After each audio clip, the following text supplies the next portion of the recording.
يسعد الله صباحكم يا رجال. أعلمكم إنه شيبة والإعلاميين كلهم أبو حيدر أبو حيدر أبو حيدر أبو حيدر مارك بن عمه، أبو حيدر مارك بخاله. والله ما أعرفه ولا يعرفني ولا أنا داري أنا هو ولا هو داري أنا. مارك الفيسبوك. إحنا والمحابط العمل. كل ما قلت خليهم محابيب العمل رجعوا محابط العمل. هي قالتكم الله ينزل اعمل إعلانات من صنعاء عندي، أقول له ما حينزل. لا حينزل. كيف تنزل تعمل إعلان؟ المشاهير عندك بصنعاء، عندك أكو المومرين، عندك أحمد علاء، وعندك خالد شايع، عندك مشاهير كبار كبار. مو قدام عندي لما ما هذاك ما همش مشاهير، هذاك فنانين صح يجيدوا قلق. حتى الفنان شو يقدر يعمل لك إعلان وهو مشهور؟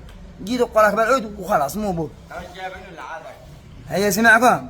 جابرني أنا. وهذا ما ابو من ما حد محبط عمل معه تلفون اقبل اخويا يا ابو حيدر نقص السعر. طيب نقص السعر والناس يجوا عندك وانت بحارتك. محبط عمل. رسالة اليوم إلى جنب المليون مليون محبين ومتابعين أبو معتز الليلة رعدوا. خلي الناس يعلقكم، خلي الناس يليكم.